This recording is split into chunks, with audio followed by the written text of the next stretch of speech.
គុំឃើញគាត់ពាក់ស្បែកជើងកញ្ចាស់ឲ្យសោះតាមពិតនៅក្នុងរោងគោរបស់គាត់មានចតឡាន Rolls-Royce តម្លៃរាប់លានដុល្លារទោះបីជារស់នៅក្នុងផ្ទះដ៏កំសត់នេះតែត្រសក់ស្រូវដែលគាត់ហូប1គីឡូតម្លៃរាប់ម៉ឺនឯណោះព្រោះតែប្តីប្រពន្ធពីរនាក់នេះគឺជាមហាសេដ្ឋីតែដើម្បីចង់ពុតកូនប្រុសទើបនាំគ្នាមកលាក់ខ្លួនរស់នៅលើភ្នំបែបនេះតែដោយសារធ្វើពុតជាក៏យូរពេកកូនប្រុសក៏គិតថាគ្រួសារខ្លួនក្រមែនទែនដើម្បីចង់ជួយសម្រាលបន្ទុកប៉ាម៉ាក់គេក៏បានចុះឈ្មោះចូលរួមកម្មវិធីទូរទស្សន៍មួយកម្មវិធីនេះមានឈ្មោះថាបដូរជីវិតគឺឲ្យកូនអ្នកក្រទៅសាកល្បងរស់នៅផ្ទះអ្នកមានពេលដែលប៉ាម៉ាក់សេដ្ឋីដឹងថាកូនទៅចូលរួមកម្មវិធីនេះពួកគេមិនត្រឹមតែគាំទ្រទេថែមទាំងបានរៀបចំវត្ថុធាតុដើមដ៏មានតម្លៃរាប់លានឲ្យកូនយកទៅទៀតតែកូនប្រុសដែលធ្លាប់តែរស់នៅក្រីក្រម្នាក់នេះមិនបានដឹងទេថារបស់ក្នុងថង់នេះមានតម្លៃកប់ពុកគេគ្រាន់តែគិតថាទៅលេងផ្ទះគេមិនអាចទៅទាំងដៃទេបានទេទើបចាត់ទុកវាជាកាដូធម្មតាពីអ្នកស្រែយកទៅទីក្រុងចំណែកឯគ្រួសារអ្នកមានដែលទទួលក្មេងនេះវិញក៏ចង់ឆ្លៀតឱកាសបញ្ចេញមុខមាត់តាមកញ្ចក់ទូរទស្សន៍អួតពីភាពមានបានរបស់ខ្លួនដែរពេលទទួលក្មេងប្រុសពីស្រែមកដល់ភ្លាមក៏នាំទៅញ៉ាំអីនៅសន្តាគារផ្កាយ5មួយតែម្ដងកុំម៉ងសុទ្ធតែម្ហូបថ្លៃពេញមួយតោមិនត្រឹមតែមានអង្ករតម្លៃ 9,000 យន់ក្នុង1គីឡូទេថែមទាំងមានផ្លែឈើតម្លៃរាប់ម៉ឺនទៀតសូម្បីតែអ្នកទស្សនានៅក្រៅឆាកក៏ទប់មាត់សរសើរមិនបានដែរប៉ុន្តែពេលកំពុងតែញ៉ាំនោះស្ត្រីសេដ្ឋីក៏ចាប់ផ្ដើមសួរទៅកាន់ក្មេងប្រុសថាតើញ៉ាំបាយតម្លៃ 9,000 យន់នេះមានអារម្មណ៍យ៉ាងម៉េចដែរនឹកស្មានមិនដល់ថាក្រោយពេលភ្លក់មួយម៉ាត់គេក៏ឆ្លើយធ្វើឲ្យអ្នកមាននោះស្រឡាំងកាំងតែម្ដងរសជាតិដូចបាយដែលម៉ាក់ខ្ញុំដាំនៅផ្ទះបេះបិទ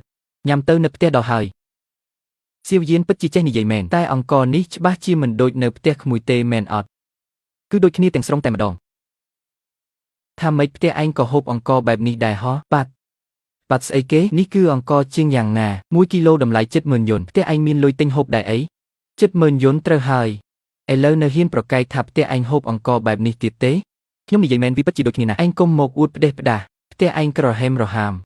ហូបត្រឹមអង្ករថោកសោះនៅមកឡូឡាទៀតក្មេងស្រែនេះចូលចិត្តអួតមែន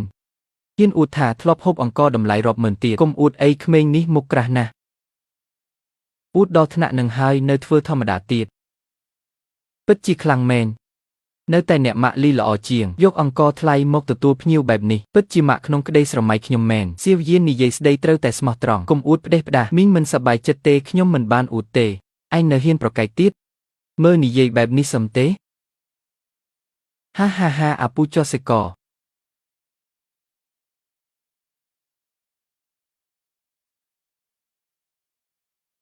សៀវយានភ្លក់ស៊ុបនេះមើលបាទអរគុណលោកមីងស៊ុបផ្សិតនេះម៉ាក់ខ្ញុំក៏ឧស្សាហ៍រំងាស់ឲ្យញ៉ាំដែរ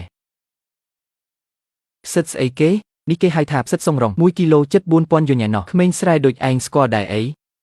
ផ្សិតនេះប៉ាម៉ាក់ខ្ញុំហើពេញមុខផ្ទះ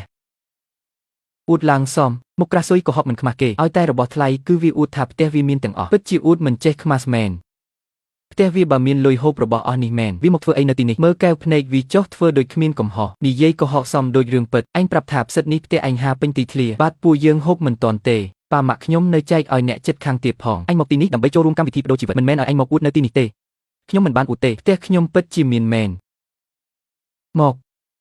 ឯងប្រាប់អ៊ំមកមើលថានៅលើតុនេះមានរបស់អីទៀតដែលផ្ទះឯងមាន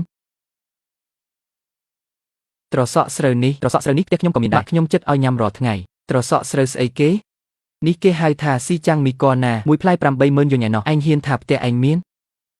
សៀវយានមិនក៏ឯងទៅតែមកដល់ចេះកុហកអញ្ចឹងខ្ញុំមិនបានកុហកទេផ្ទះខ្ញុំពិតជាមានមែនខ្ញុំហូបតតែត្រង់ទៅហើយព្រឹកមិញម៉ាក់ខ្ញុំថែមទាំងឲ្យខ្ញុំយកមួយមកផ្ញើលោកមីងទៀតយកមកផ្ញើពូយើងមួយណែណា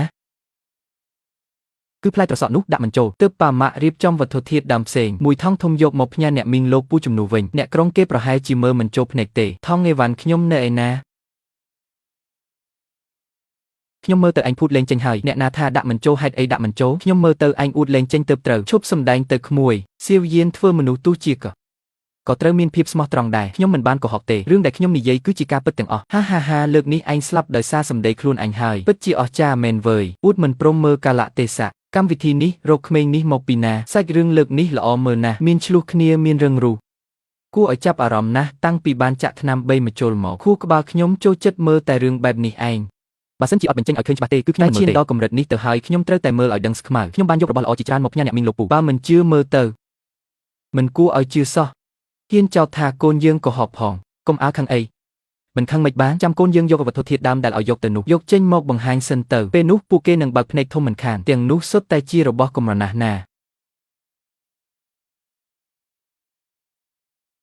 សូមចុចខាងក្រោមដើម្បីទស្សនាវីដេអូពេញ